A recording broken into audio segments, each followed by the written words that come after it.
कोशिश में लगे हैं। क्यों लगे हैं? इसलिए कि मेरे नबी का फरमाने आली शान है। मेरे नबी ने इरशाद फरमाया, खैरुकुम मन तअल्लमल कुरान व अल्लमहु। ए लोगो, तुम दुनिया में बेहतर लोगों को तलाश करना चाहते हो, तुम देखना चाहते हो कि अच्छा कौन है, तुम देखना चाहते हो बेहतरीन आदमी कौन है, तुम देखना चाहते हो अच्छे लोग दुनिया में कौन है, तो मेरे नबी ने इरशाद फरमाया, खैरुकुम मन तअल्लमल कुरान व अल्लमहु।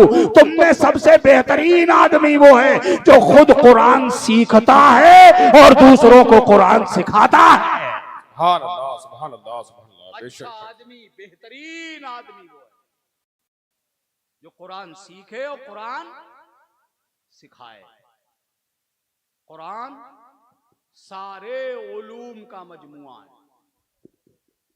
जो कुरान हमने कपड़े में लपेट के ताकों के ऊपर सजा के रख दिया है, उसे देखने की हमें फुर्सत नहीं है। अल्लाह ताला हम सबको अमल की तौफीक अता फरमाए। दोस्तान मोहतरम, दुरूद पाक पढ़ लीजिए, बुलंद आवाज से पढ़िए दुरूद पाक। अल्लाहुम्मा सल्ली अला सय्यिदना व मौलाना मुहम्मदिन मादनिल जुद वल करम व आलिल किराम अजमईन। सलातु व सलामुन अलैका या रसूल अल्लाह। मैं बिल्कुल पसीना पसीना हो चुका हूँ। सख्त गर्मी का मौसम है। आप लोग समझ गए होंगे मेरी हालत देख करके कि अब इससे ज्यादा आगे बोलना बहुत मुश्किल कुन मसला है। बार कर मैं जब तक हजरत तशरीफ ला रहे, शहजादे हुजूर बहरुल इरफान हजरत अल्लामा अहमद सईद साहब किबला मुजद्दिदी वो तशरीफ ला रहे हैं। उनके वालिद गिरामी का फैजान उनके चेहरे से जाहिर होगा। आप खुद देखिएगा। हुजूर बहरुल इरफान को मैंने बहुत करीब से देखा। हजरत बहुत शफकत फरमाते, इतने मुनकसिरुल मिजाज, इतनी असागिर नवाजी, खुदा की कसम उन्हें देख के लगता था कि जिनके बारे में हमारे बुजुर्गों ने कहा कि जिनका चेहरा देख के अल्लाह की याद आ जाए, वाह वाह, वो अल्लाह के प्यारे बंदे होते हैं। सुभान अल्लाह, सुभान अल्लाह। हुजूर बहरुल इरफान को देख के लगता था, छोटों पे इतनी शफकत फरमाते थे। मुझ जैसे छोटे नाकारा कम इल्म को सरहाने बिठाने की कोशिश फरमाते। मैं शर्मिंदा हो जाता। अल्लाह अकबर। अक्सर बिलग्राम शरीफ में उर्से वाहिदी तैयबी के मौके पे मुलाकात हो जाती। एक दो जगह हजरत ने मुझे बाज़ाब्ता तौर पे दावत दे के बुलवाया जलसों में। मैं हाजिर होता तो हजरत इतनी शफकत फरमाते कि मैं खुद शर्मिंदा हो जाता। अल्लाह अकबर। जिनके कदमों में लगी हुई खाक अगर हमें नसीब हो जाए तो खुदा की कसम वही हमारे लिए जरिए नजात बन जाए। बेशक, सुभान अल्लाह, सुभान अल्लाह।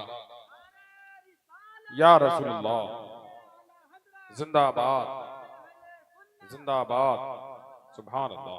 दुनिया के में लोगों की निगाहें अपनी अपनी देखने का अंदाज अपना अपना होता है।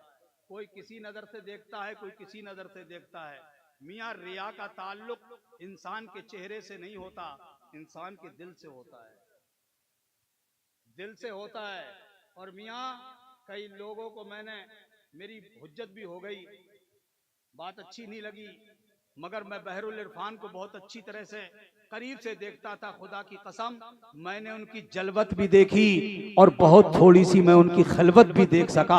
खुदा की कसम जैसा मैंने उन्हें जलवत में पाया, ठीक वैसा ही उन्हें मैंने खलवत में पाया। सुभान अल्लाह, सुभान अल्लाह, सुभान अल्लाह। आज उनका फैजान उनके तालिबा, उनके तलबा के की शक्ल में आप महसूस कर रहे होंगे। आज पूरे भारत ही में नहीं, पूरे दुनिया में बिलवास्ता या बिलावास्ता, पूरी दुनिया में बिलवास्ता या बिलावास्ता फैजाने बहरुल इरफान जारी है। बेशक, सुभान। और इंशाअल्लाह कयामत तक जारी रहेगा। सुभान अल्लाह, सुभान अल्लाह। वो उनके साहिबजादे तशरीफ ला रहे, पीरे तरीकत हजरत अल्लामा। नारे तकबीर, नारे रिसालत, नारे रिसालत। शहजादे हुजूर बहरुल इरफान शहजादे हुजूर बहरुल इरफान इसमें शिरकत कीजिए, अपने उलमा की बातें सुन लीजिए। हज़रत अल्लामा मौलाना कुतुबुद्दीन साहब क़िबला आप लोगों की कसरत देख के खुश होंगे। उन्हें लगेगा कि मैं जितनी मेहनत अपनी कौम के लिए करता हूँ, कौम भी बेहम्दिही ताला उसी शिद्दत के साथ मेरे शाना बशाना खड़ी है। ये तो कम अज़ कम हमें एहसास दिलाना ही चाहिए। बहुत अच्छा है, हजरत से मेरी मुलाकात बड़ी देरीना है। जब ये मदरसा फैज़ आम रिसालतगंज में पढ़ाते थे, उस ज़माने में भी मैं वहाँ दस्तार के जलसे में आया था। बीच में लॉकडाउन हो गया, काफ़ी अरसा गुजर गया, मुलाकात न हो सकी। इस साल इन्होंने अपने खुद के मदरसे में, जिस मदरसे की उम्र बहुत छोटी है मगर काम बहुत बड़ा कर दिखाया है।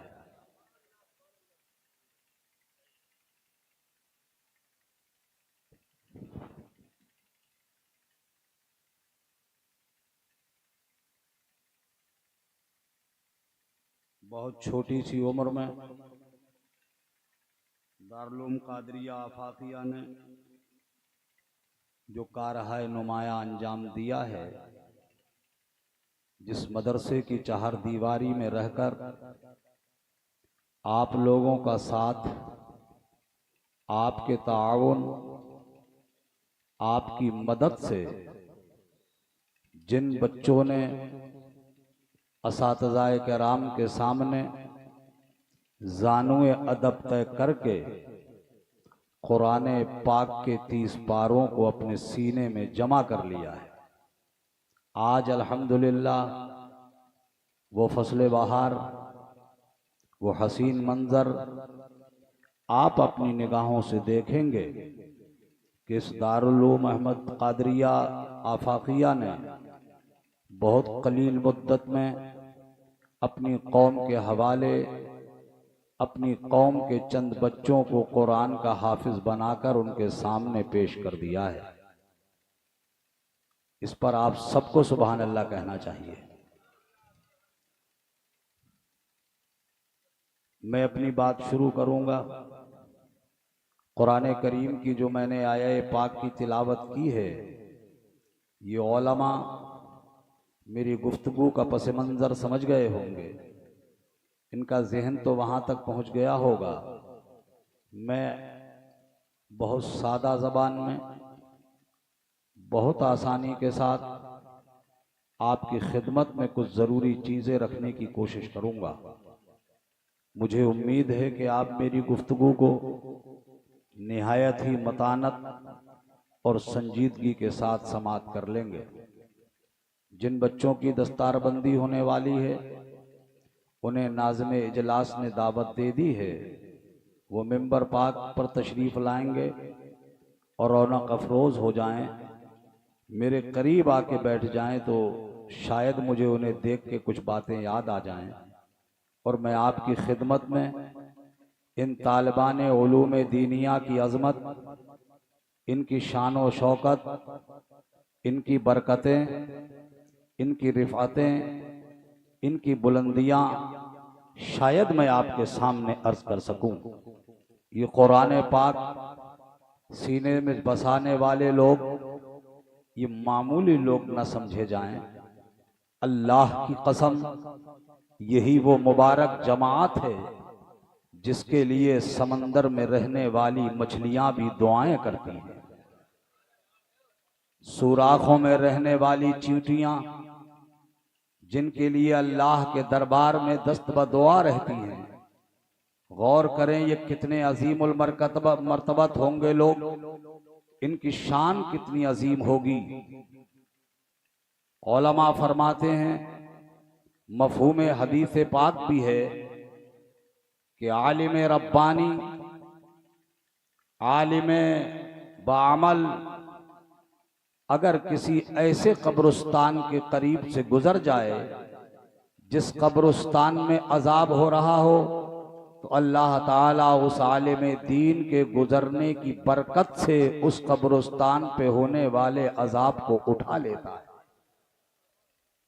बहुत अजीम हैं ये लोग, खास तौर से वो बच्चे जो मदरसे की चार दीवारी में रहकर कुरान पाक की तिलावत करते हैं। शायद आप इन बच्चों की सुबह देखते होंगे, शायद आप इनकी दोपहर देखते होंगे, शामें भी देखी होंगी आपने, मगर शायद आपने वो लम्हा नहीं देखा होगा कि जब दुनिया में बड़ी सख्त सर्दी का मौसम होता है, सर्दियों में लोग अपने एयर कंडीशन रूम गरम गरम बिस्तरों में मुंह दबाए लेटे होते हैं और सख्त सर्दी लिहाज से मुंह निकालने की इजाजत नहीं देती। ऐसी सख्त सर्द रातों में कभी मदरसों की चार दीवारी में झांक के देखा करो। यही वो लोग होते हैं जब पूरी दुनिया और कायनात सो रही होती है, ये अल्लाह के बंदे मदरसे की टूटी चटाई पे बैठ के कुरान पाक की तिलावत कर रहे होते हैं। अल्लाह अकबर। यही कुरान पढ़ने वाले लोग, ये कुरान अजीम की अजमतों को अपने सीने में बसा लेने वाले लोग, मैं अल्लाह की कसम खा के कह सकता हूं, अगर इस जमीन पे हरियाली बाकी है, अगर ये आसमान का सीना सितारों से सजा हुआ बाकी है, अगर ये निजाम आलम बाकी है, तो किसी और की वजह से नहीं, यही कुरान पढ़ने वाले, कुरान सिखाने वाले, कुरान सीखने वाले, कुरान को सीनों में बसाने वाले, कुरान की तालीमात को आगे बढ़ाने वालों के दम कदम की वजह से जिंदा है। अगर अल्लाह इस जमीन पे रोजी उतारता है तो इन्हीं कुरान अजीम की तिलावत करने वालों की बरकतों से उतारता है।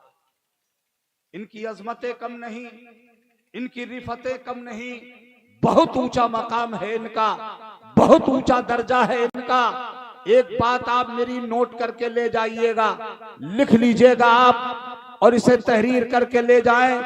कभी तजर्बा करके देखिएगा, कभी आजमा के देखिएगा। मैं कह के जा रहा हूं, इससे आप समझ लीजिए इनकी अजमत क्या है, इनका मकाम क्या है, इनकी शान क्या है, इनकी इज्जत क्या है, इनका मकाम अल्लाह की बारगाह में कितना सरबुलंद है। आपको अगर कोई मुश्किल पेश आ जाए, कभी आप किसी मुश्किल में फंस जाएं, कभी कोई दुश्वारी आपको गिरफ्तार कर ले जिसका हल आपको जमीन पे कहीं नजर ना आता हो, आपने जमाने भर में दरवाजे खटखटा के देख लिया हो, सबके सामने दस्ते सवाल दराज करके देख लिया हो, हर जगह आपने मदद तलब कर ली हो, कहीं से आपको कोई इफाका ना हुआ हो, पूरी दुनिया ने आप पर अपना दरवाजा बंद कर लिया हो, सारा आलम अपने हाथ खड़े कर दे, तुम ऐसे आलम में जमीन पे अपने आप को जब बिल्कुल बेबस, बेकस, मजबूर, लाचार महसूस करने लगो, जब तुम्हारा कोई हामियों मुनिसो मददगार दुनिया में नजर ना आए, तुम दारुल उलूम कादरिया अहमदिया कादरिया आफाकिया में चले आना और ये नाबालिग कुरान पढ़ने वाले बच्चे इनको आकर के जमा कर लेना और इन बच्चों के सामने रो करके दो आंसू पेश करके इन्हें अपनी परेशानी बताना और कहना मेरे लिए दुआ कर दो। अल्लाह की कसम, अगर ये बच्चे अपने दिल पे ले ले और तुम्हारे लिए अल्लाह की बारगाह में हाथ उठाकर दुआ करने को तैयार हो जाए, तो इनके उठे हुए हाथ नीचे बाद में आएंगे। अल्लाह तुम्हारी परेशानी पहले दूर कर देगा। साउंड वाले साहब कौन है? साउंड सिस्टम वाले।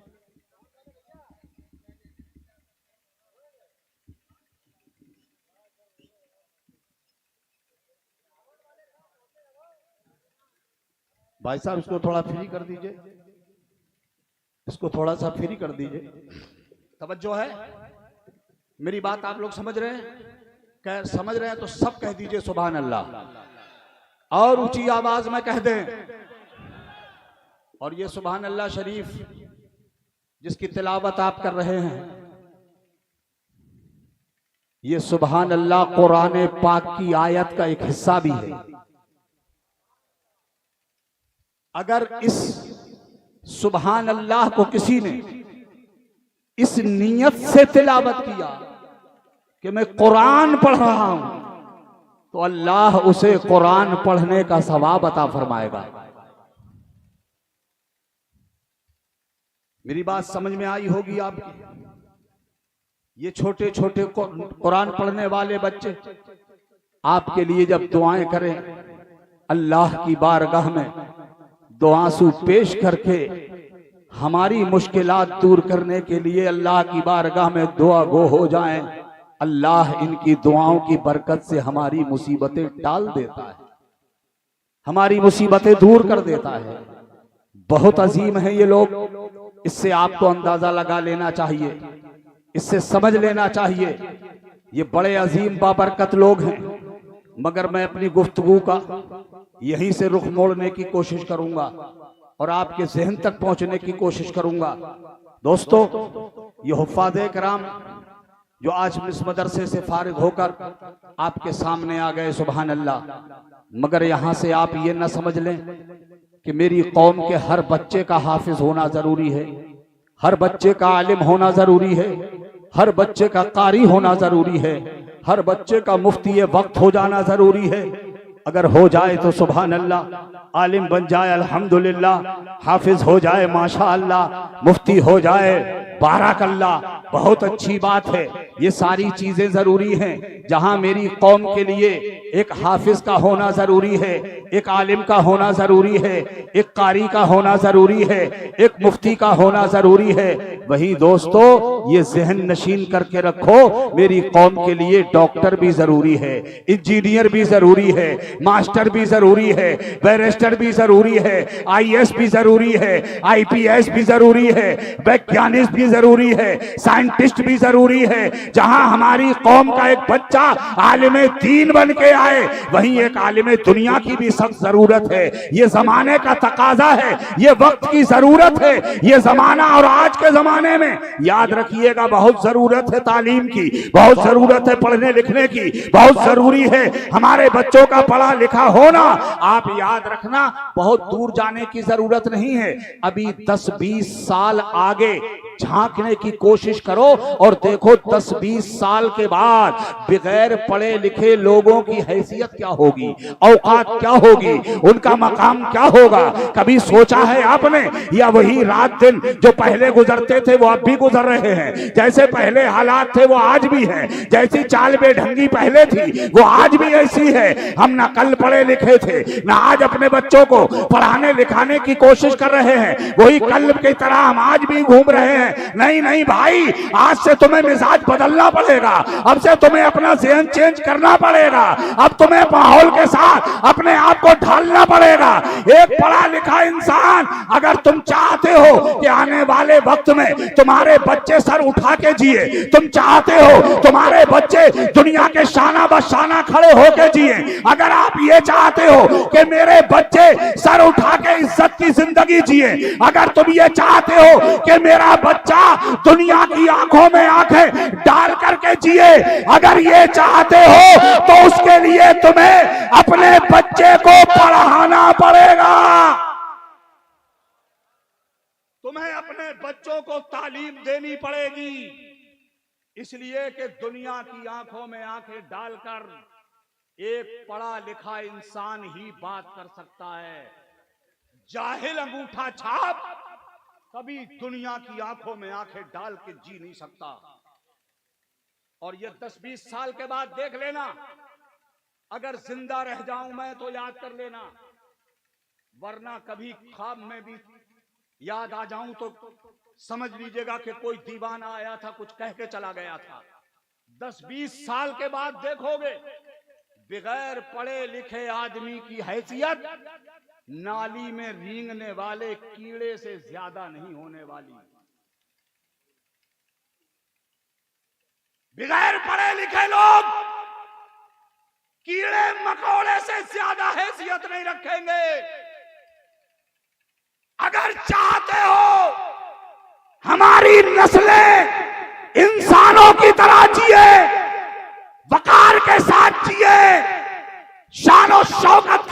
चाहिए तो तुम्हें अपने बच्चों को पढ़ाना पड़ेगा, शिक्षा देनी पड़ेगी, एजुकेशन के मैदान में उतरना पड़ेगा। ये बहुत जरूरी है। मगर हां, हमारे उन उलमाए दीन की कोशिश ही है। भाई साहब जा रहे हैं आप उठ के जाओगे तो मुझे तकलीफ होगी। मैं लंबा सफर तय करके आया हूं आप तक, और अगर मेरा मैसेज आप तक नहीं पहुंचा, मेरी तरफ से पैगाम अगर आप तक नहीं पहुंचा, तो मुझे तकलीफ होगी। दिल थाम के सुनो। और वैसे तो मेरे भाई एक बात बताऊं मैं आपको, अल्फाज के दरिया में बहाकर जन्नत की दहलीज तक ले जाने का हुनर आता है मुझे, मगर मैं ये काम करूंगा नहीं, इसलिए कि हाथ में जन्नत बताते बताते ये वक्त आ गया। शायद यही होता रहा, मेरी कौम को तसल्लियां दे दे के सुलाया जाता रहा, फोकट में जन्नत बांटी गई। जलसे में आओ, नारा लगाओ, एक हाथ उठा के बोलो, दोनों उठा के बोलो। कभी कभी मुझे सुन के लगता है अब ये थोड़े दिन के बाद कहेंगे अब टांगे उठा के बोलो।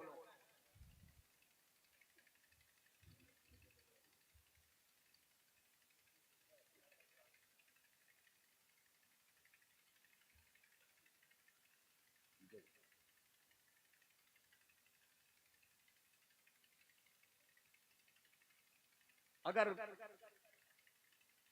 मैंने जलसों की कुछ ऐसी हालतें देखी हैं, मैं तबसरा नहीं करना चाहता, मगर तकलीफ ये होती है कि इन जलसों से हमारा पढ़ा लिखा तबका गायब हो गया। संजीदा साहिब और राय लोग अब जलसों में आना बंद कर दिए हैं। मेरी कौम के समझदार अच्छे भले लोग जलसों में अब नहीं आते। मैंने अपनी कानों से कहते हुए सुना है, क्या जाए जलसे में, क्या मिलेगा वहां? हाथ पैर उठवाए जाएंगे, जो नहीं उठाएगा उसको जलील किया जाएगा वहां। ये काम बंद किए जाएं। आप अपने दिल से बात कहिए। अगर दिल की बात तुम्हारी दिल की निकली हुई है तो वो दिल तक जरूर जाएगी, और जब दिल तक जाएगी, जब बात दिल पे दस्तक देती है तो जबान से उसका इजहार होता है। इसीलिए तो किसी ने कहा था, दिल से निकली हुई बात असर रखती है, गर नहीं कुव्वते परवाज मगर रखती है। दिल से बात कहिए। जज़ाकल्लाह हजरत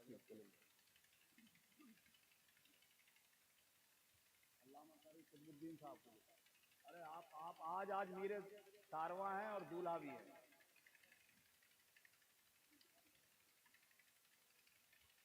ये तमाम मेहमानों को डाल दीजिए और मेहमानों को डाल दीजिए।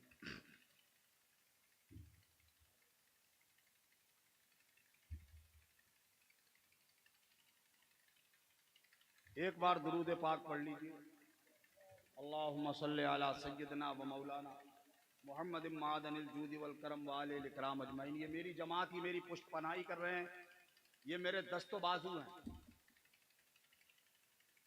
ये मेरे बाजुओं को मजबूत कर रही है, ये मेरी मुबारक जमात, ये मेरी कौम की वो जमात है। दोस्तों, कितने लोगों के जहनों में क्या क्या जा रहा होगा या जाता होगा, आप लोग सब समझते हैं। मसलन कारी कुतुबुद्दीन साहब क़िबला हैं, ये एक दारुल उलूम चलाते। लोग समझते हैं शायद इन्होंने अपने पेट पालने का कोई जरिया निकाल लिया होगा। नहीं नहीं, तुमने इनके दिल में झांक के देखा ही नहीं। आपने इनकी बात पे, इनके अंदरून को पहचानने की कोशिश नहीं की।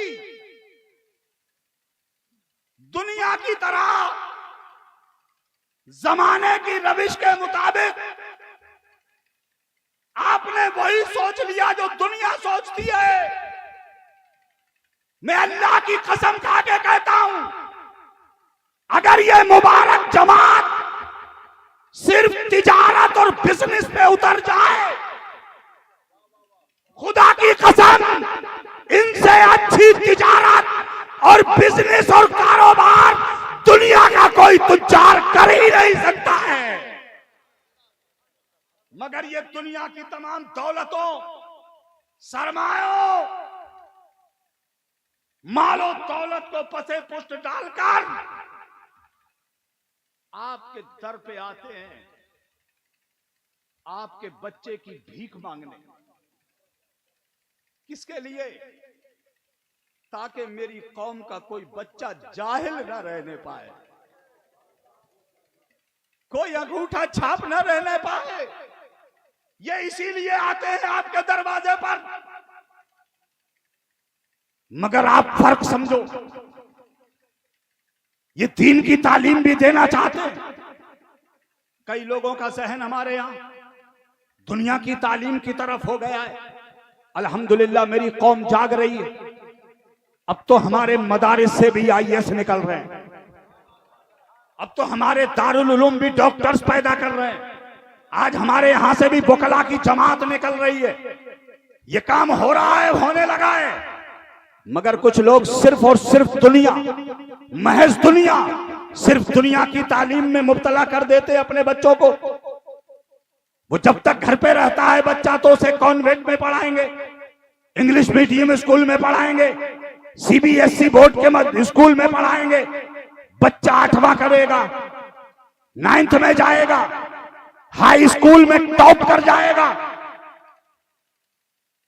फिर वो इंटरमीडिएट पास करके आगे बढ़ेगा।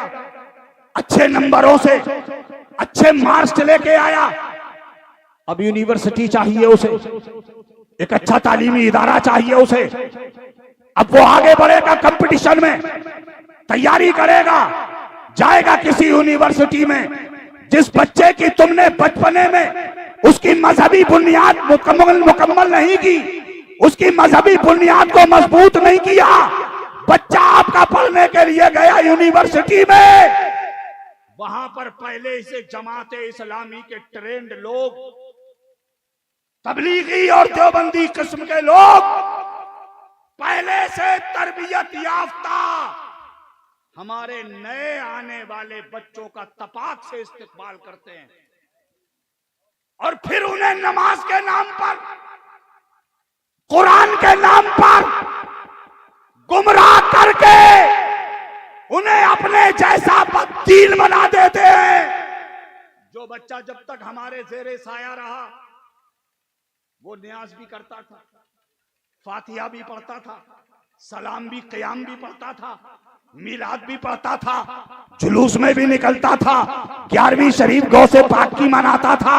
मगर जब उस कॉलेज से आया, यूनिवर्सिटी से वापस आया, अब्बा से बोला, अब्बा ये 11वीं क्या है,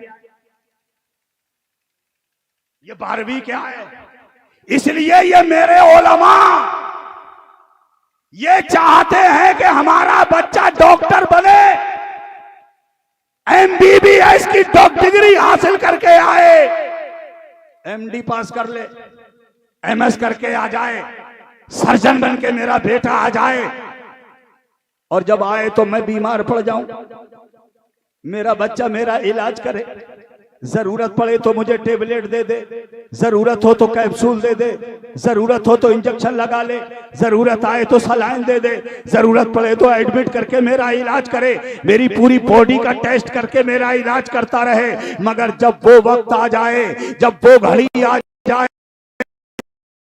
जो हर एक के साथ गुजरना है, जिसे नज़ा का आलम कहते हैं, जाकनी का वक्त कहते हैं, गले में सांस फंस जाए, जहां कोई दवाई काम न करे, ऐसे वक्त में मेरे चेहरे पे मौत की हवाइयां देखकर मेरा डॉक्टर बेटा अपनी दवाइयों का बस्ता लेकर आ गया, मुझे टेबलेट निकाल के देने लगा। मैंने बच्चे का हाथ पकड़ के कहा, मेरे लाल तू पूरी जिंदगी मेरा मुआलिज बना रहा, पूरी जिंदगी मेरा डॉक्टर बना रहा, तू पूरी जिंदगी मेरा इलाज करता करता रहा, ए मेरे बेटे अब मुझे तेरी दवाई की नहीं कुरान पाक की सूरह यासीन की जरूरत है। ए मेरे लाल अब मुझे कुरान चाहिए। तो ये उलमा चाहते हैं कि हमारा डॉक्टर बच्चा ऐसा हो कि उन्हें कारी साहब का इंतजार ना करना पड़े, आलिम साहब का इंतजार ना करना पड़े, मदरसे के तालिबे इल्म का इंतजार ना करना पड़े, बल्कि मकान में जाए, वुजू करे, अलमारी से कुरान उठाए और अपने बाप के सराहने बैठ के तिलावते कुरान करने लग जाए। दवाई भी दे और हमें कुरान का टॉनिक भी दे। ऐसा डॉक्टर बने हमारा बच्चा और उसके अकीदे की दीवार इतनी मजबूत करके भेजो कि दुनिया की कोई ताकत उस दीवार में सुराख न कर सके। दुनिया की कोई ताकत उसके ईमान पे हमलावर न हो सके, इतनी उसकी बुनियाद मजबूत कर दो। उसके लिए मेरे ये उलमा कोशा हैं। हमारा बच्चा हमारे घर में घुट्टी पी करके आगे बढ़े तो उसकी हर हर घुट्टी हर हर घूंट में मसलके आला हजरत की मिठास होनी चाहिए। उसके हलक से उतरने वाला हर घुट्टी का घूंट मोहब्बत रसूल का शरबत बन के बना के पिला दो, रसूलुल्लाह का सच्चा गुलाम बना दो। और जब वो मेरे मुस्तफा का सच्चा गुलाम बन के जाएगा, खुदा की कसम कभी वो अपने वालिदैन का गुस्ताख नहीं होगा, कभी अपने बड़ों की इज्जत को पामाल नहीं करेगा, कभी भी अपने मुआशरे के साथ गद्दारी नहीं करेगा। इसलिए जरूरी है मेरे भाइयों कि हम अपने बच्चों को तालीम याफ्ता बनाएं। उनकी बुनियादी तालीम इन उलमा के हवाले से उन्हें दिलाइए। उन बच्चों की बुनियाद मजबूत कीजिए, फिर अपने बच्चों को आप पढ़ाइए। सुभान अल्लाह, आपका बच्चा डॉक्टर बने, आपका बच्चा मास्टर बने, आपका बच्चा इंजीनियर बने, आपका बच्चा बैरिस्टर बने। खूब तालीम याफ्ता बनाओ अपने बच्चों को, खूब पढ़ाओ लिखाओ। दोस्तों देखो, हमारे बुजुर्गों का ख्याल आ गया है। ये पुरानी रविश छोड़ो। बच्चा पैदा हुआ, थोड़ी सी आंखें खुली, ऊपर सरक के आया, बस हमने उसे पकड़ा और कहा कि चल दिल्ली चले जाओ, इसलिए कि जॉकेट सिलने का सीजन आ गया है। और जब वहां से पलट के आओ तो जयपुर चले जाना, फिर वहां कुर्ती सिलना, पैसा कमा के लाओ। ये रविश बंद करो, खुद मेहनत करो। देखो, हमारे देहात के इलाके में एक मसल कही जाती है, आपने भी शायद सुनी होगी, खरबूजे को देख के खरबूजा रंग बदलता है। सुना है आप लोग? खरबूजे को देख के खरबूजा रंग बदलता है। ये मेरी कौम, तेरा रंग कब बदलेगा? तुम कब चेंज होगे? तुम कब करवट लोगे? तुम्हें कब एहसास होगा? क्या तुम अपने बरादराने वतन को नहीं देखते हो? क्या हमारे दूसरे बरादराने वतन है जो हमारे मुल्की भाई हैं, कभी उन पे नजर डाली है आपने? बच्चे आपके भी बाहर जाते हैं, बच्चे उनके भी बाहर जाते हैं। फर्क कितना है? तुम्हारा बच्चा पैसा कमाने जाता है, उनका बच्चा यूनिवर्सिटी में जाता है, उनका बच्चा अच्छे कॉलेज में जाता है, शानदार इदारे में जाता है, वो अपना मुस्तकबिल बनाने जाता है, वो अपने भविष्य को संवारने जाता है। और हमारा बच्चा अपने मुस्तकबिल में आग लगाने भेजते हैं हम, उसके मुस्तकबिल में आग लगा देते हैं हम, उसका आने वाला जमाना बर्बाद कर देते हैं हम। ए मुसलमान जाग, अब बेदार हो, तुझे बेदार होने की जरूरत है। अपने बच्चों को पढ़ाओ, खुद परेशानी उठा लो। 3 वक्त का खा के गुजारा करते हो तो मेरे भाइयों 2 वक्त का खा करके गुजारा कर लेना, मगर बच्चों को पढ़ा लेना। अगर 2 वक्त खाते हो, 1 टाइम का खा लेना, बच्चों को पढ़ा लेना। अगर 1 वक्त का भी खाते हो तो उसमें 2 रोटी खाते हो तो 1 रोटी खा के गुजारा कर लो, मगर बच्चों को पढ़ा लो। अगर 1 रोटी खाते हो तो आधी रोटी खाओ, बच्चों को पढ़ाओ। बेशक, सुभान अल्लाह, सुभान अल्लाह। बच्चों को तालीम दो, बच्चों को तालीम याफ्ता बनाओ। और मियां, हदीस रसूल है, मेरे आका इरशाद फरमाते हैं, उतलुबुल इल्मा मिनल महदी इलल लहद। सब लोग सुभान अल्लाह बोलो तो मैं तर्जुमा करता हूं। सुभान अल्लाह, सुभान अल्लाह।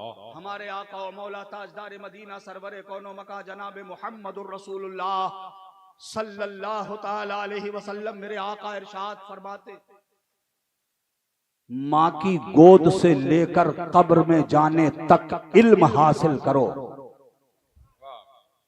इल्म हासिल करो। यहां एक नुक्ता जहन में आता है, उलमा अगर मेरा साथ दे तो अर्ज कर दूं। मेरे नबी ने कहा गोद से कब्र तक, तो क्या गोद में भी इल्म होता है? क्या गोद में भी इल्म होता है? मेरी बहनें बेटियां बैठी हैं, मैसेज उन तक भी चला जाए। मेरी बहनें बेटियां आई हैं तो उनके साथ भी मैसेज चला जाए। हुजूर ने फरमाया गोद से लेके कब्र में जाने तक इल्म हासिल करो, तो क्या गोद में भी इल्म होता है? नहीं कहेंगे सुभान अल्लाह? जब मेरे नबी ने गोद का जिक्र फरमाया तो क्या मतलब? गोद से लेके कब्र तक इल्म हासिल करो, यानी गोद भी ऐसी हो जिसमें इल्म की बहारें हो। वाह वाह, सुभान अल्लाह। गोद में आंख खोलने वाला बच्चा भी इल्म के साए में आंख खोले, तालीम के साए में आंख खोले। क्या मतलब? मेरी कौम का जहां बेटा पढ़ा लिखा होना चाहिए वहीं बेटी पढ़ी लिखी होनी चाहिए। जहां मेरी कौम का शहजादा पढ़ा लिखा होना चाहिए वहां मेरी कौम की शहजादी भी पढ़ी लिखी होनी चाहिए। मगर मेरे भाइयों, इस पढ़ाई लिखाई के दौर में ये जमाना नया हो गया है, इसमें चलन पढ़ाई का हो गया। हम अपने बच्चों को भी पढ़ाते हैं, बच्चियों को भी पढ़ाते हैं, मगर इसका कहीं ना कहीं नुकसान भी हो जाता है। नुकसान ये है कि हम अपनी बेटी को तालीम के नाम पर ऐसे इदारों में भेजते हैं जहां मखलूत तालीम होती है, जहां मर्द और औरत दोनों इकट्ठे मिलकर के तालीम हासिल करते हैं, फिर उसका नुकसान हो जाता है। हम अपनी आंखों से देखते हैं, हम पूरे भारत में घूमते हैं, हमें लोग कितने मिलते हैं, कहते साहब मेरी बेटी MBBS कर रही है, मेरी बेटी MS कर रही है, मेरी बेटी IAS कर रही है, मेरी बेटी IPS कर रही है, मेरी बेटी LLB कर रही है। हम पूछते हैं कहाँ कर रही है? कि साहब हैदराबाद में कर रही है, कि साहब चेन्नई में कर रही है, कि साहब हैदराबाद में कर रही है, कि साहब कश्मीर में कर रही है। मैं पूछता हूँ उसके साथ में कौन रहता है? साहब साथ में कोई नहीं रहता। फिर कहाँ रहती है? हॉस्टल में रहती है। हॉस्टल में उसकी देख रेख कौन करता? साहब कोई नहीं करता, बस रहती है बच्चियों के साथ। जिस स्कूल में रहती है वहां मर्द भी पढ़ते हैं, औरतें भी पढ़ती हैं। फिर नतीजा क्या निकलता है? जो हमसे कह रहा था मेरी बेटी MBBS कर रही है, थोड़े दिन के बाद पता चला वो MBBS करने वाली आयशा चली गई किसी गंगाराम के साथ।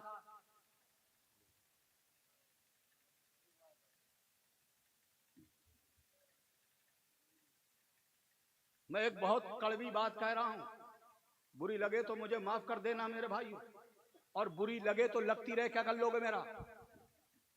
मैं बात कहने आया हूं सही, मुझे डर के कोई बात नहीं कहनी। मैं सच्ची बात कहने आया हूं, सच्ची कह के रहूंगा। बहुत तकलीफ होती है, दिल बहुत रोता है। अल्लाह की कसम जब सुनने को मिलता है कि मेरे नबी की उम्मत की एक शहजादी किसी गैर के दामन में चली गई, कितनी मुर्तद्दा हो गई, बेदीन हो गई मेरी बेटी, दिल खून के आंसू रोने को करता है। समझ में नहीं आता ये हो कैसे गया? एक अल्लाह को सजदा करने वाली करोड़ों को पूजने वाले के साथ कैसे चली गई? नारे तकबीर, नारे रिसालत, रहमते आलम कॉन्फ्रेंस, उलमाए अहले सुन्नत, नारे तकबीर, सुभान अल्लाह। दिल मानने को तैयार नहीं होता। जिसकी आंखों में मेरे नबी के जमाल को बसा लिया जाए, उन आंखों पे दुनिया का कोई हुस्न चढ़ ही नहीं सकता है। सुभान अल्लाह, सुभान अल्लाह। जिन निगाहों में जमाले मुस्तफा हो, उन निगाहों पर किसी दुनिया का हुस्न चढ़ ही नहीं सकता है। फिर कैसे हो गया? इसका मतलब कहीं ना कहीं हमसे कोताही हो गई, कहीं ना कहीं हमसे गलती हो गई है। मैंने इस पे जब गौर व फिक्र किया इस पे जब मैंने बहुत ध्यान दिया, इस पे ज्यादा तवज्जो की, तो 2-3 बातें निकल के मेरे सामने आ गई। नंबर 1, तालीम के नाम पर मेरी बच्चियां मुर्तद्दा हो जाती। नंबर 2, हम अपनी बेटियों को बिला जरूरत उन्हें ये बड़े बड़े मोबाइल दे देते हैं, जबकि मेरी बेटी के पास मोबाइल की कोई जरूरत नहीं है। इसलिए कि जब घर में बात करने वाला मैं मौजूद हूं, अल्लाह ने मुझे बेटा भी दिया है। अगर मैं बात नहीं कर सकता, मेरा बेटा बात कर सकता है। तो जब मैं मौजूद हूं, मेरा बेटा मौजूद है, तो मेरी बेटी किससे बात करेगी?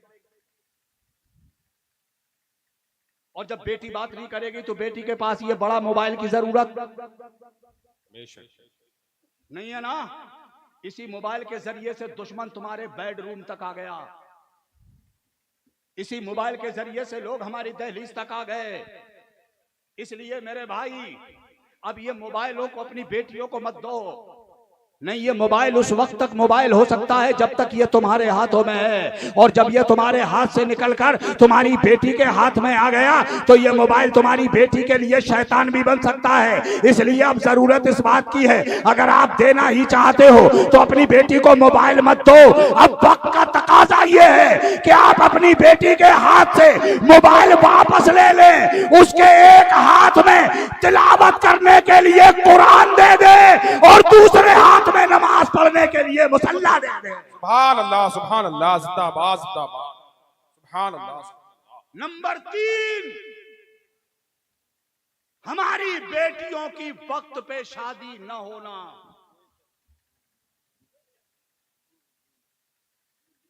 ये बहुत अहम चीज है,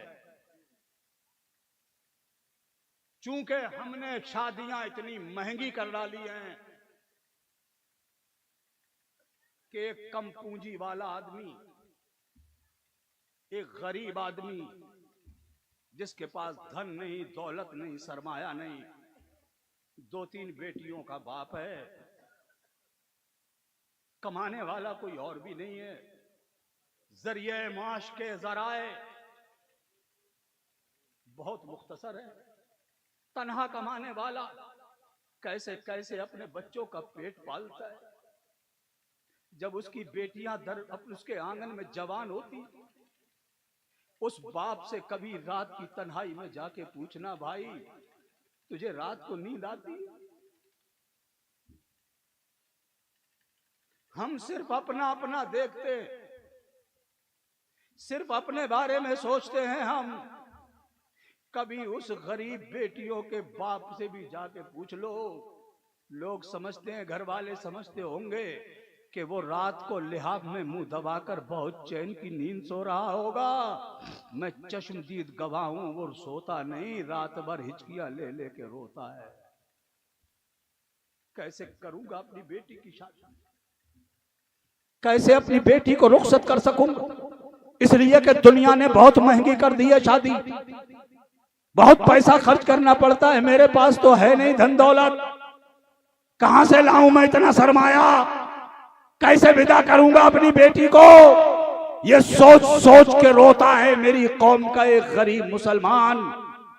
और हमारे यहां जिनके बदन पे पैसों की चर्बी जम गई है, अल्लाह ने नवाज दिया है, वो शादियों के नाम पे हराम में लाखों में आग लगा देते हैं।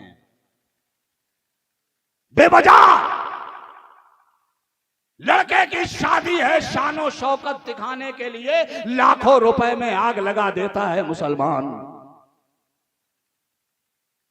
अब तो शादी ब्याह के नाम पर बड़े बड़े महंगे शादी hall, marriage hall 5-5 lakh 10-10 lakh रुपए किराया चंद घंटों का। सिर्फ चंद घंटे वाहवाही के लिए लाखों रुपए में आग लगा देते हो मेरे भाई। शादियों को ज्यादा महंगा न करो, आसान सी शादियां कर डालो।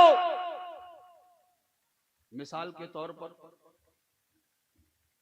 हमारे यहां किसी सरमाएदार को अल्लाह ने नवाज दिया और उसने उसे बेटा है, उसकी तमन्ना है, आरजू है कि मैं अपने बेटे की शादी में 40 लाख या 50 लाख रुपए खर्च करूंगा। बहुत तवज्जो से सुनना मेरी बात।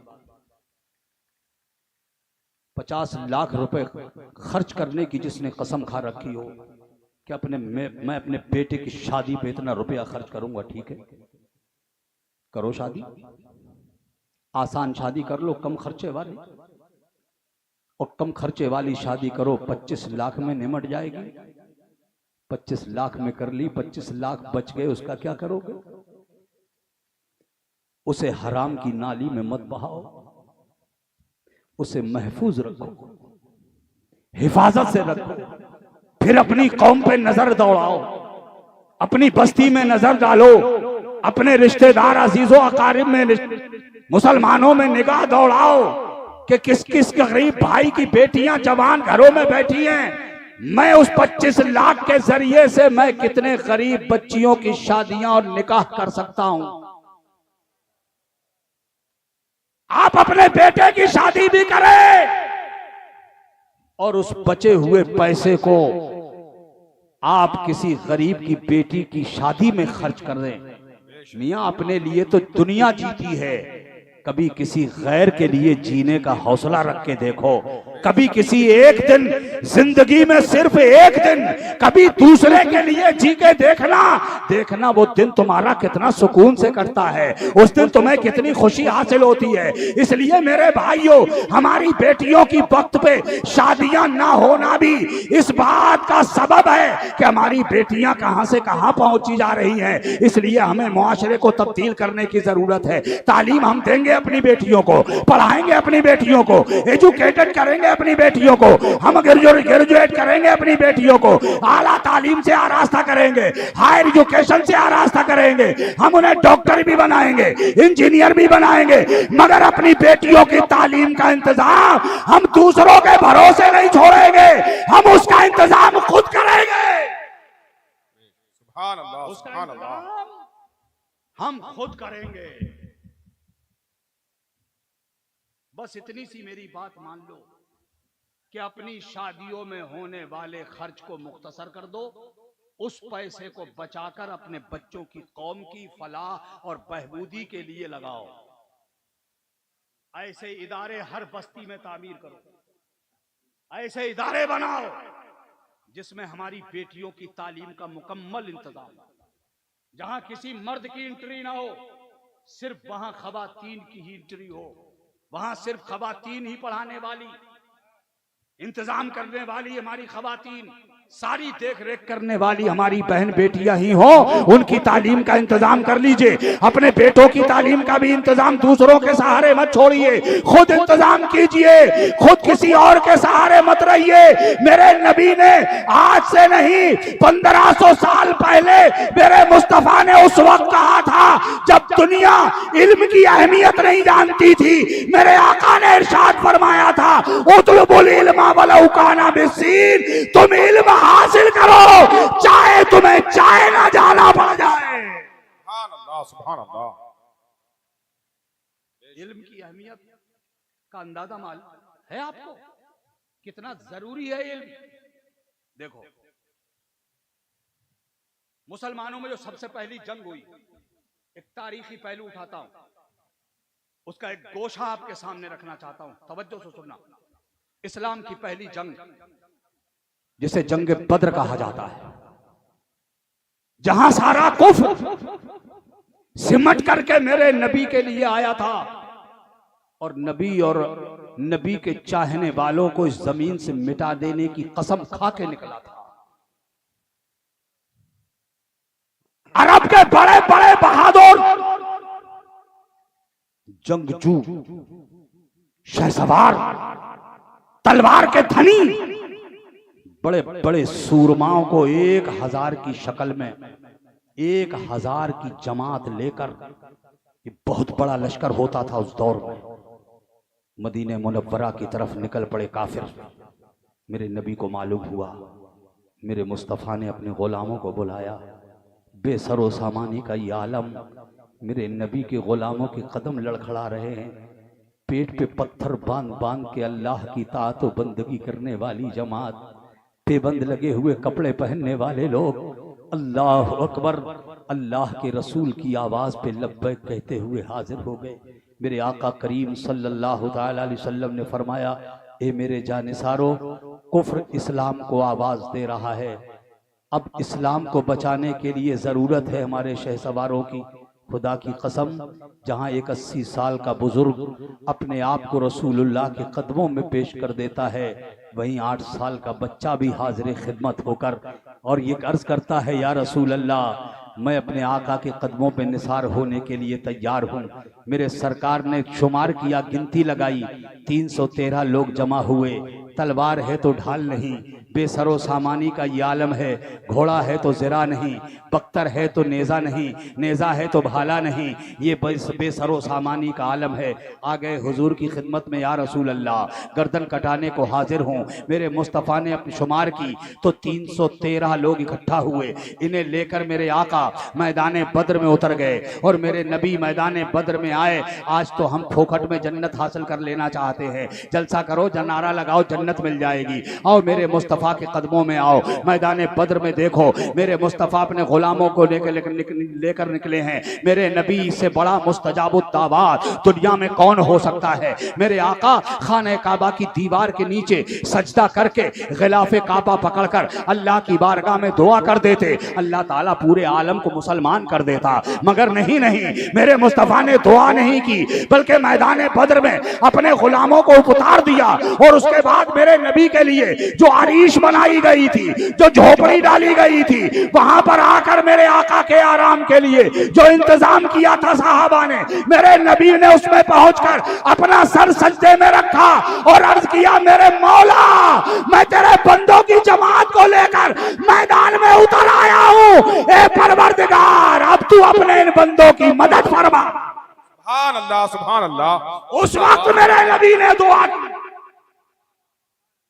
की और कहा, ए जमीन और आसमान के मालिक, अब अगर ये मिटा दिए गए, अगर ये मार दिए गए, परवरदिगार, फिर तेरा नाम लेने वाला दुनिया में कोई नहीं बाकी रहेगा। इसलिए मेरे मौला, तू अब इनकी ये मदद फरमा। इधर मेरे नबी ने दुआ फरमाई, उधर मैदान बद्र मैदान कारजार जो गर्म हुआ, जंग के शोले जो आसमान से बातें करने लगे।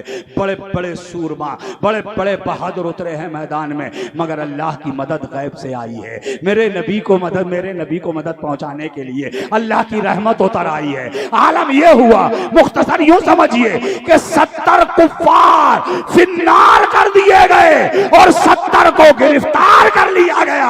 अल्लाह ताला ने अपने नबी के सर पे फतह का ताज सजा दिया।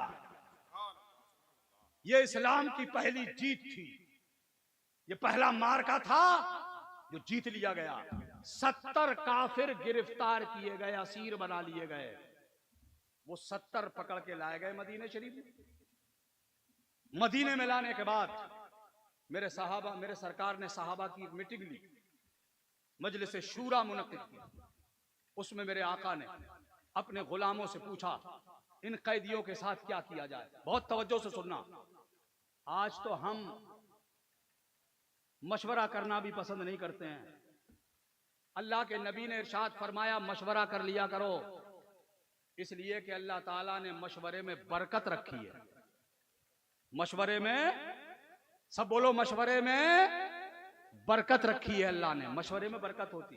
देखो, दुनिया का कोई कितना ही बड़ा साइंटिस्ट हो, वैज्ञानिक हो, फलसफी हो, कितना ही बड़ा कोई काबिल आदमी हो, किसी नबी की अक्ल के करोड़वें हिस्से तक उस वैज्ञानिक की अक्ल नहीं पहुंच सकती।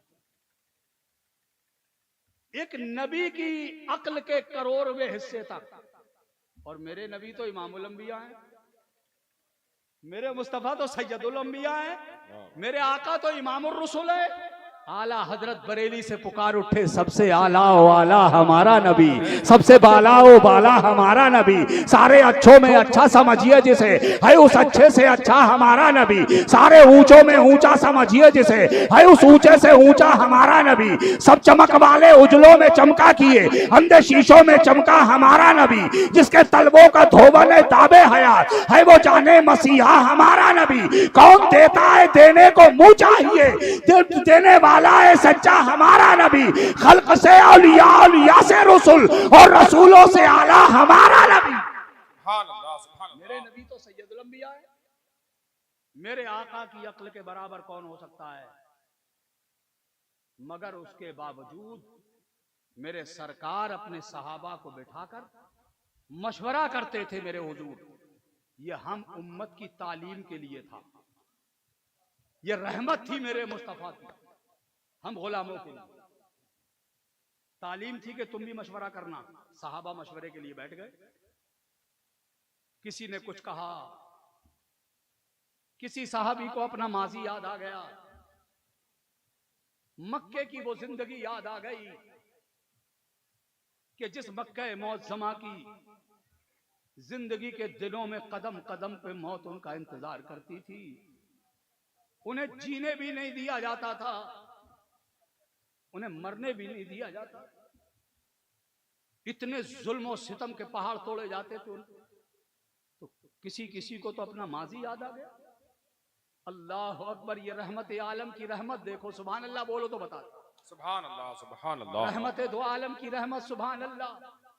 खुदा की कसम, मेरे मुस्तफा जैसा रहीम और करीम कोई दूसरा हो ही नहीं सकता है। फतेह मक्का है वो मक्का जिसमें मेरे नबी को ठहरने की इजाजत नहीं थी। मेरे नबी के कत्ल के मंसूबे बनाए गए, सरकार के मर्डर कर देने का प्लान तैयार किया गया, और जब वापस मेरे आका फातेह मक्का बन के तशरीफ लाए, फतेह मक्का के दिन याद करो, सुभान अल्लाह। मक्का मौजमा में आज तो आदमी जरा सी तरक्की कर लेता है तो घमंड का पुतला बन जाता है। एक बार मेंबर हो जाए तो वो फिर अपनी वोटरों से सीधे मुंह बात करने को तैयार है। गर्दन अकड़ जाती है, सीना फूल जाता है, अकड़ का पुतला बन जाता है। मेरे आका आज फातेह मक्का बन के मदीने पाक में तशरीफ ला रहे हैं, गर्दन अकड़ी हुई नहीं है, सीना फूला हुआ नहीं है। मेरे आका ऊंट पे तशरीफ फरमाए।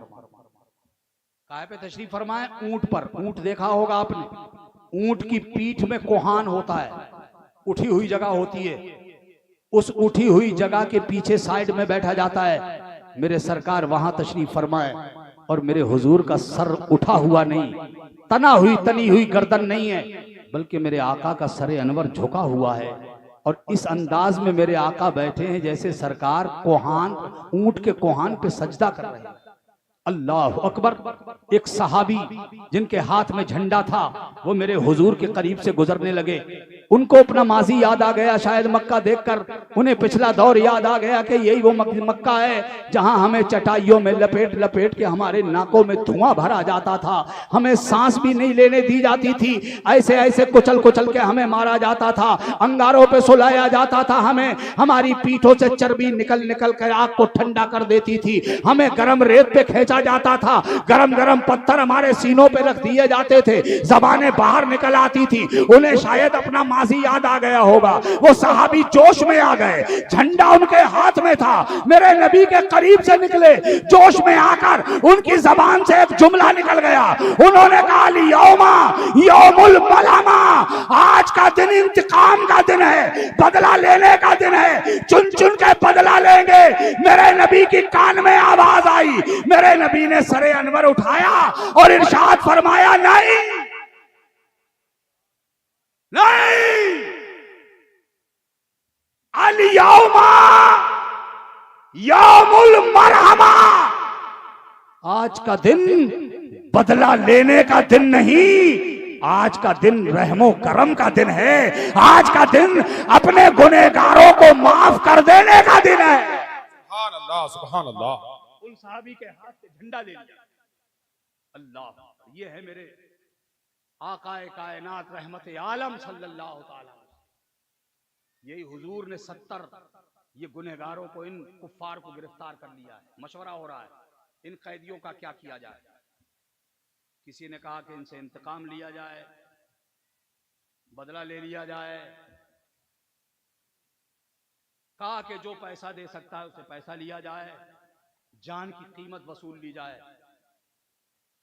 मगर अल्लाह के रसूल ने जो मशवरा पेश फरमाया, सुभान अल्लाह बोलो तो बताता, इल्म की अहमियत को समझो, तालीम की अहमियत को समझो। अल्लाह के नबी ने इरशाद फरमाया, कैदियों तुम में से जो लिखना और पढ़ना जानते हैं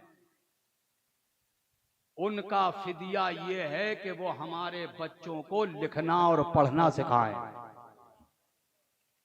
देखा आपने, उस जमाने में मेरे नबी ने लिखाई और पढ़ाई की तरफ तवज्जो मबजूल कराई थी अपनी उम्मत की। आज वही उम्मत इल्म से बहुत पीछे है, इल्म से कोरी रह गई है, इल्म से हम भाग रहे हैं। आज जरूरत है कि हम इल्म के करीब जाएं। कुरान पाक में अल्लाह ने इरशाद फरमाया, ए महबूब अपने रब से इल्म की ज्यादती मांगिए। सुभान अल्लाह बोलो, सुभान अल्लाह। ए महबूब कुर रब्बी जिदनी इल्मा, ए महबूब अपने रब से मांगिए कि अल्लाह मुझे ज्यादा इल्म अता फरमा। मुझे ज्यादा दौलत के लिए नहीं कहा मेरे खुदा ने अपने नबी से कि महबूब दौलत मांग लीजिए, ना, इल्म की ज्यादती मांगिए। अपने रब से इल्म की ज्यादती का सवाल कीजिए। अल्लाह अकबर। हमें इस इल्म की अहमियत को जानना पड़ेगा, इल्म की अहमियत को समझना पड़ेगा, अपने बच्चों को पढ़ाना पड़ेगा, तालीम हासिल करानी पड़ेगी। पढ़े लिखे लोग दुनिया में इज्जत की जिंदगी जीते हैं। दुनिया की भी तालीम चाहिए, दीन की भी तालीम चाहिए। अपने बच्चों को हो सके तो कुरान का हाफिज बना दीजिए, सुभान अल्लाह। आलिम हो जाए माशा अल्लाह, मुफ्ती हो जाए तो बारक अल्लाह, बहुत अच्छी बात है। मगर अपने बच्चों को डॉक्टर भी बनाइए, वकील भी बनाइए, इंजीनियर भी बनाइए। इसलिए कि आज जहां हमारे लिए ये सब जरूरी है, वहां हमारी कौम के डॉक्टरों की भी बहुत जरूरत है। इसलिए कि दुनिया ने हमारे खिलाफ इस तरह की साजिशें रचने का अच्छा हुनर तलाश कर लिया है। इलाज के नाम पे भी लूटा जाता है, हमें आर्थिक तौर पे हमें तबाह करने की कोशिश की जाती है, मुआशी एतबार से बर्बाद करने की कोशिश की जाती है। इसलिए हमें चाहिए कि हमारा बच्चा ही डॉक्टर हो, हमारा बच्चा इंजीनियर हो, हमारा बच्चा वकील हो, हमारा बच्चा बैरिस्टर हो, हमारा बच्चा IAS हो, हमारा बच्चा IPS हो। ए मेरे भाइयों, तुम अपने बच्चों को तालीम याफ्ता बनाओ। और ये जो जहनों में हमारे गंदगी भरी गई है, इसे निकाल के फेंक दो। बस आखिरी जुमला है मेरा। हमारे जहनों में जो एक बात डाल दी गई है कि पढ़ा लिखा के क्या होगा, कोई नौकरी थोड़ी मिल जाएगी। ये जो जहनों में हमारे गंदगी घुसेड़ी गई है, ये इसीलिए हमारे दिमाग में डाली गई है ताकि हम पढ़ाई की तरफ तवज्जो न दे सकें। अरे मियाँ, अपने बच्चों को इतना एजुकेशन के मैदान में स्ट्रॉन्ग तो बनाओ, इतना काबिल तो बनाओ अपने बच्चों को, इतना मजबूत बनाओ तालीम के मैदान में कि तुम्हें खुद किसी के आगे न जाना पड़े, बल्कि दुनिया खुद तुम्हारे बच्चे की काबिलियत देख के घुटने टेकने पे मजबूर हो जाए। खुद यार इतने टैलेंट बनो, खुद इतनी तैयारी करो, खुद अपने बच्चों को मजबूत बनाओ। अल्लाह ताला गैब से मदद फरमाने वाला है। अपने इन उलमा के दस्तो बाजू बनो रहो, इन उलमा के हाथों को मजबूत किए रहो।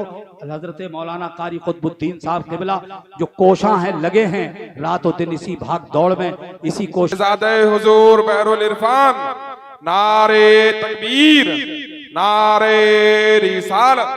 मोहतरम हज़रात, आप हज़रात अदब के साथ तशरीफ रखें। शहजादे हुजूर बहरुल इरफान हज़रत अल्लामा मौलाना अहमद सऊद साहब क़िबला मिंबर नूर पर जलवागर हैं। अभी आप हज़रात थोड़ी ही देर में हज़रत के कलमात से मुस्तफ़ीज़ होंगे। आप हज़रात तशरीफ रखें। चाहिएगा नहीं, हमारे जलसों की एक अजीब सी परंपरा हो गई है, जहाँ किसी आलिम दीन की आमद पर आप इस्तकबाल के लिए खड़े होते हैं, अदब के लिए खड़े होते हैं, तो कई लोग निकल जाते हैं। बैठ जाइए, अब जलसा ख़त्म ही हो चुका है तकरीबन। बस मेरी गुफ्तगू ख़त्म हो गई है, मैं अपनी बात आप तक कह चुका हूँ। अल्लाह ताला पहले मुझे फिर आप सबको अमल की तौफीक अता फरमाए। आप ये चेहरा देख रहे हैं, ये नौमरी हजरत की उम्र ने बहुत ज़्यादा वफा नहीं की। बहुत जल्दी हजरत हमें दागे मफारकत दे गए। हजरत का मिशन तो बहुत आगे तक था, हजरत की सोच बहुत आगे तक थी, मगर हजरत का फैज़ान हजरत के साहबजादों की शक्ल में, उनके तलामिज़ा की शक्ल में हमारे बीच मौजूद है। हजरत का रूए ताबा देखिए, ज़ियारत कीजिए, हजरत की बात सुनिए, बुजुर्गों से ताल्लुक़ रखिए, निस्बत जोड़ के रखिए, ये बड़े काम आती है। ये उलमा अपनी दरसगाहों में पढ़ाते हैं कि निस्बत से शय मुमताज़ हो जाती है। निस्बत बहुत बड़ी चीज़ है, निस्बत कायम रखिए इन बुजुर्गों से। खुदा की कसम, हमारी निस्बत अगर इन बुजुर्गों से बहुत मजबूत है तो हम नाकारा सही, हम बेकार सही, हम किसी काबिल न सही, मगर निस्बत मजबूत है तो जिनसे हम मंसूब हैं वो बहुत अजीम हैं, वो बहुत बड़े हैं, उनकी शान बहुत बड़ी है। हम खुद न सही, उनकी निस्बत से इंशाअल्लाह इस दुनिया में भी कामयाब हो जाएंगे और इंशाअल्लाह मैदान महशर में भी कामयाब हो जाएंगे। बस सच्चों के साथ रहने की कोशिश कीजिए, सच्चों के साथ रहने की कोशिश कीजिए। आज झूठ का बाजार गरम। झूठ को तो कभी कभी मुझे ऐसा लगता है लोग शायद झूठ को गुनाह नहीं समझने लग गए हैं कि झूठ भी बुरी बात है, गुनाह है, खता है, नाकर्दनी है। बेवजह झूठ बोलता है आदमी, खामखा झूठ बोलता है आदमी, एक पैसे का लेना देना नहीं हो झूठ बोलता है। बातें कर रहा है, बातों बातों में अपनी बात में जोर पैदा करने के लिए झूठ बोल देगा। खामखा झूठ बोलता है आदमी। ऐसी झूठी मजलिसों से बचो। जब भी बैठो सच्चों के पास बैठो, खुद भी सच बोलो, सच्चों की सोहबत में रहो और दुआ ये करो कि अल्लाह जब हम कब्रों से उठाए जाएं तो हमारा हश्र भी सच्चों के साथ फरमा। आमीन आमीन। इसलिए कि झूठ बोलने वालों की सजा इन उलमा से मालूम करके देखो। मेरे और आपके नबी फरमाते हैं कि झूठों की रोजी में बरकत नहीं होती, रोजी कम कर दी जाती है। झूठे को पर अल्लाह की लानत होती। मलऊन है वो शख्स जो झूठ बोलता है। कुरान कह रहा है लानतुल्लाहि अलल काज़िबीन, झूठों पर अल्लाह की लानत। बचिए, सच्चों के साथ जुड़े रहिए, सच्चों के साथ रहिए, सच्चों की संगत में रहिए। अल्लाह ताला हमें और आप सबको अमल की तौफीक अता फरमाए। व आखिरु दावाना अनिल हम्दुलिल्लाहि रब्बिल आलमीन। सब लोग बावाज़ बुलंद एक बार कलमा शरीफ पढ़ लें। ला